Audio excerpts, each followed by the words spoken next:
broadcast network, AFTERBUZZ TV. Over 20 million weekly downloads in over 150 countries, and your #1 source for after-show entertainment.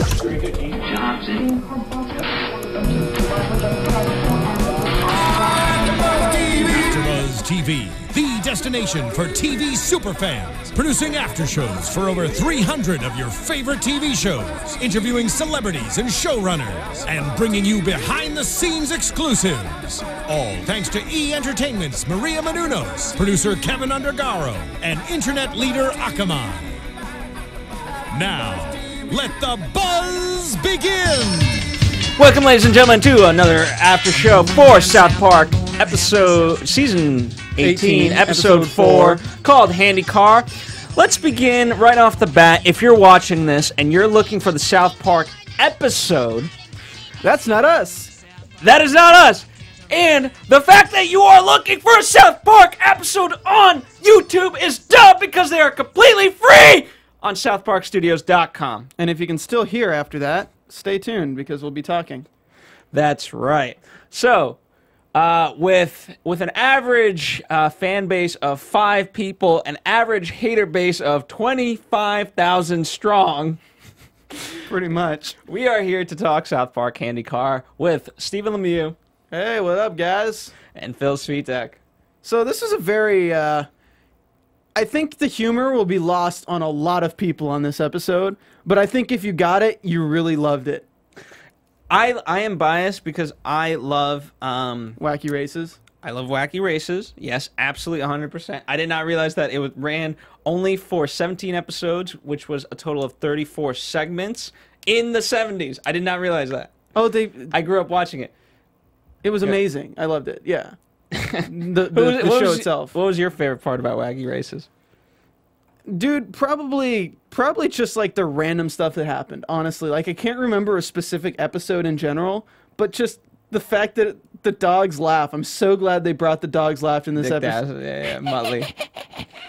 Oh, man. It's so great. I think that might be my favorite part, despite like them just being such hateable characters. Yeah, probably, because the dog was always... And I love the way South Park brought in Mimsy and the other kid. I love... is it Crippled Summer? Crippled Summer Camp or whatever? Well, I know, but is that the title of the episode? Is it Crippled Summer? I think so, yeah. Yeah. I love Towley and that whole intervention part of it, and I love Nimsy in that. So the fact that they were brought back and had that dynamic and were referenced like, hey, yeah, I remember that last time you were raped by a shark. I mean, it's interesting what they're doing with the series this season in bringing things like forward and like referencing previous episodes a lot more than they have in the past. And they didn't really do it from the first 3 from this season for this one, but they did in the fact that they had Randy in the background going, la la la, I am Yord, ya ya ya. And, Matthew McConaughey kind of referenced that. And sometimes in order to go forward, you need to go backward. Dude, I lost it every single time it showed Matthew McConaughey. Even though you knew it was coming, like as soon as they'd say something, they teed it up like Family Guy, like when you know it's about to happen. But then just, yeah, I was driving Handicars before driving Handicars was cool. No, he was driving Handicars before he got paid to drive Handicars. I loved, obviously, the fact that they're making fun of Lyft and Uber. I thought it's so relevant. The use of the app in terms of let's play, cars in the area. Let's see if I can get this to play real quick. This is the Lincoln commercial. The links. Steven is holding his laptop to the microphone. I think that's old Cyrus. 1,800 pounds and do whatever the heck I want. There's a bull in there. I can respect that. Tesla D also did come out with a car just recently. Take the long way.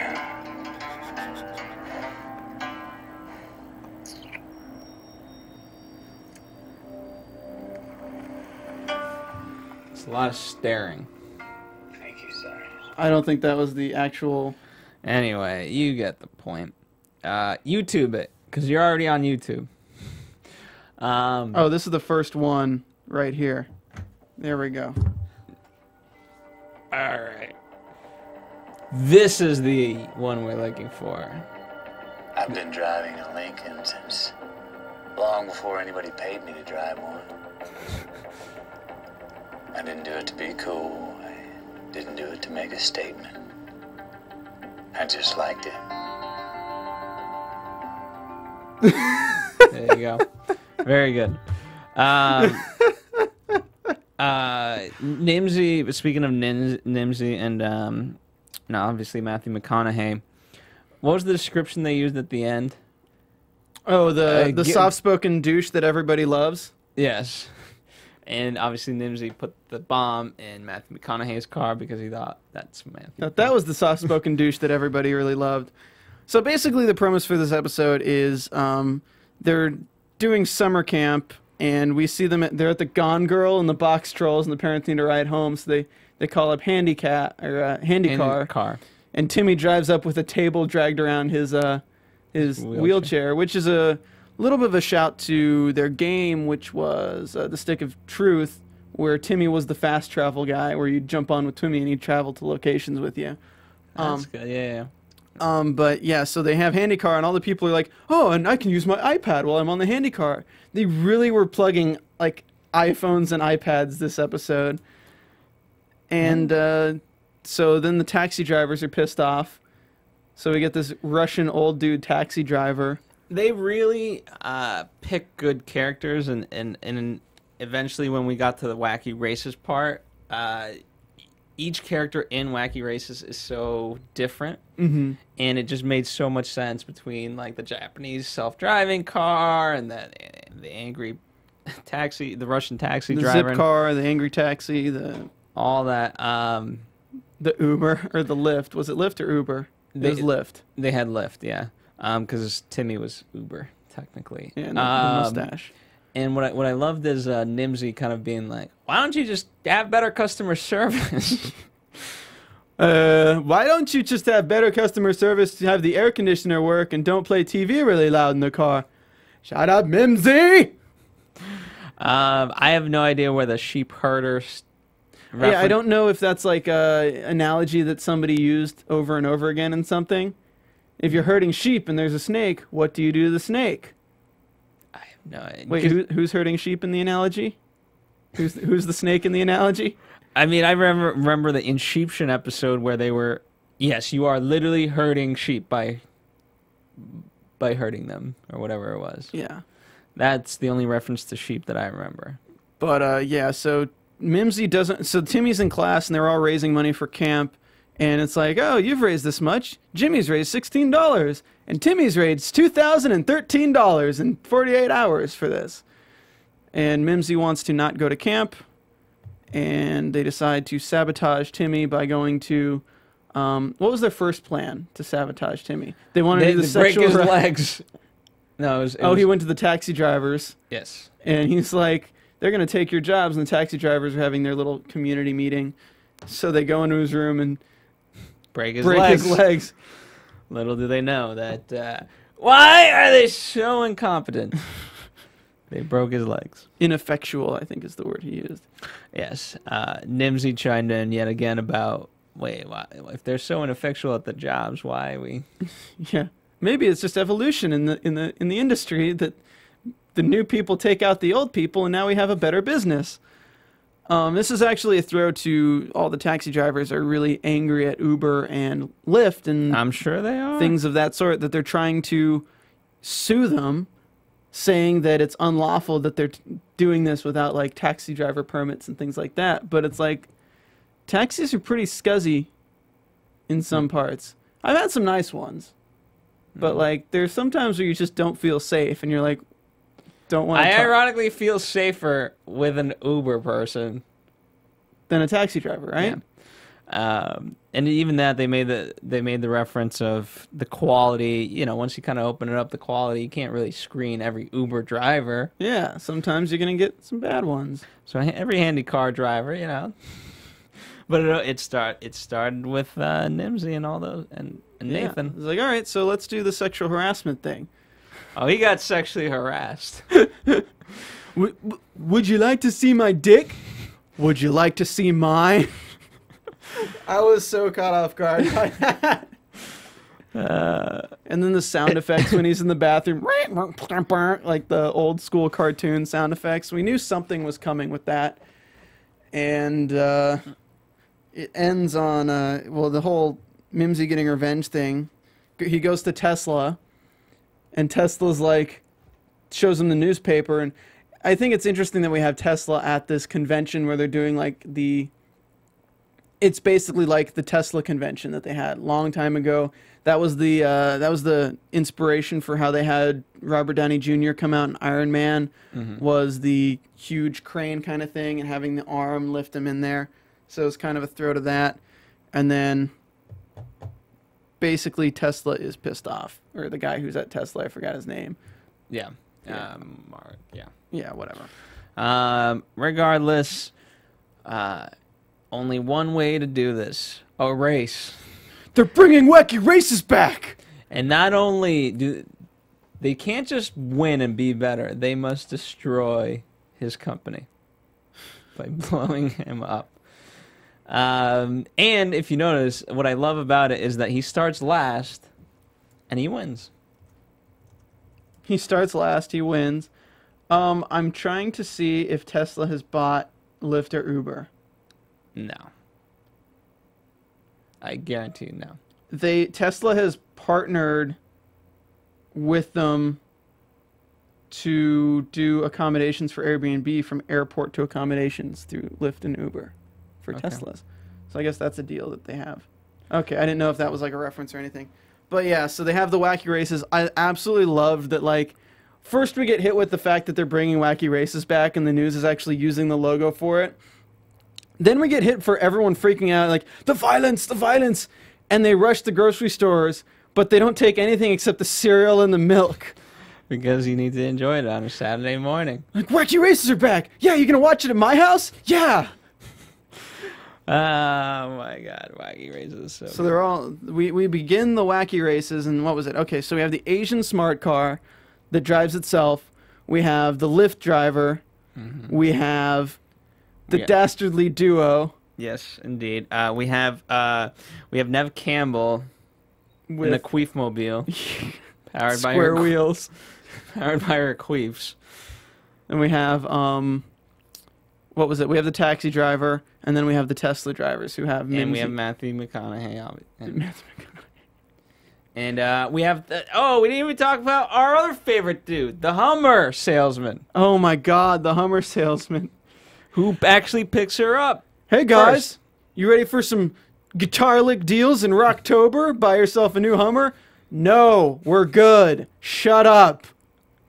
I miss that guy. And his whole point was to just get people into a Hummer to do a test drive. And the Wacky Race goal is they have to pick up the person who ordered the Lyft or whatever and take them to their location. And it's just this old lady. And I love that it kept like showing her phone with like, you are here, and all the cars are like all over the place. Yep. Man, so good. So we get the dastardly duo trying to chop down a tree. It ends up taking out the other guys. Matthew McConaughey has the bomb because it's in the soft-spoken, likable douche's car, and it sucks him into a vortex, which is a shout-out to Intergalactic, which is the new movie coming out with him. I mean Interstellar. Interstellar, same thing, whatever. And eventually Timmy just picks up the old lady and gets him. But I love that Mimsy has his own self-revelation of talking to him like, well, maybe if you talk to your mom and tell her that you don't want to go to camp, they'll just be understanding and not make you have to go through all this stuff. And yeah, you know what? Nathan goes. I love that Nathan does actually go through with it. And then this was, it's a brilliant punchline because like I don't understand. You're retarded. I don't understand what you're saying. You're retarded. I don't want to go to camp. Well, you want to turn off the lamp? You want to turn off the lamp? No, I can't see. What was that, honey? Oh, he just doesn't want to go to camp. Screw that. We were going to Italy for 3 weeks. Yeah, no way we're getting out of that trip. Oh, man, that was brilliant. Absolutely brilliant. Was not what I was expecting at all, but I'm so glad. Anyway, let's wrap this up with a round of some comments. All right, so shouting out our YouTube commenters. This is from the first episode of this season, which was Go Fund Yourself. And you know what? To all you commenters who have, or you know what, to most of these commenters, you should go fund yourself. Shout out to Jay Bartkus. God, that fucking pisses me off when I'm looking for an episode of a TV show or something and they make their title look like South Park Season 18, Episode 2, Go Fund Yourself. So you're like, oh, that's what I'm looking for. And then you load the video just to have some fag talking into a mic thinking he's Gene Simmons. Well, it actually says After Show, literally right after South Park in the title. And to be fair, I think of myself as Howard Stern. So the fact that you called me Gene Simmons, that doesn't incorrect. even make sense. It pisses me off. Yeah, and by the way, all the episodes are available at southparkstudios.com, guys. We're not, like, trying, because there's no point in trying to fake an episode of South Park when you can watch the damn things for free online. Anyway, shout out to Ieris. Fuck this, whatever it is, that isn't South Park. Damn right it isn't. It's talking about South Park. Alexis Warner, it don't come on TV. Those are 2 lines, guys, just so you know. To be fair, it doesn't come on TV. It doesn't, no. Like, I don't know if you come on the TV, but I don't come on the TV. And apparently this person doesn't come on the TV either. So that's good. All right. And Vertigo Diz, can anyone tell me what the Native American flute they played is called? No. I don't... Wait, this is episode 1? This is episode 1. Yeah, I don't know. John Rose says, fuck you. Thank you. Camoto, click on more reports. Scams. This is not South Park. It is some loser. Thank you. Wesley Hines, why can't I find the episode on YouTube? It's ridiculous. It's on Hulu. Thank you. South Park is followed by many around the world. Doesn't mean South Park should conform to everybody. It was one of those episodes that outsiders didn't see or got the joke seem flat to me, although I know what's going on in the U.S. Running out of jokes, question mark? Hey, a comment that's not people hating on us. That's awesome.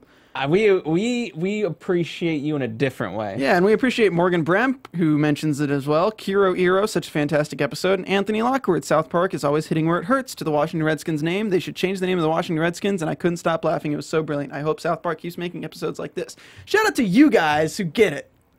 And let us, for a change of pace, if you want to write why you hate us, let us know why you hate us. But instead, be like the other people. Let us know if you actually like the episode, what you didn't like about the episode, and in fact, what is your favorite South Park episode in general? Anyway, thank you guys for joining us. In the meantime, send your hate Instagrams to SR Lemieux or on Twitter at Stephen Lemieux. At Stephen Lemieux. As he rudely types, because the hate mail has already begun, so he's responding right away. Follow us here at AfterBuzz TV, Facebook, Twitter, Instagram. We love South Park, and as much as we have a strong following of 5 people and a strong hatred of 25,000, but we will be here every week for every single one of you because we, no matter what, love you. We'll see you guys next week. From executive producers Maria Menounos, Kevin Undergaro, Phil Svitek, and the entire AfterBuzz TV staff, we would like to thank you for listening to the AfterBuzz TV network. To watch or listen to other after shows and post comments or questions, be sure to visit AfterBuzzTV.com. I'm Sir Richard Wentworth, and this has been a presentation of AfterBuzz TV. Buzz you later. The views expressed herein are those of the hosts only and do not necessarily reflect the views of AfterBuzz TV or its owners or principals.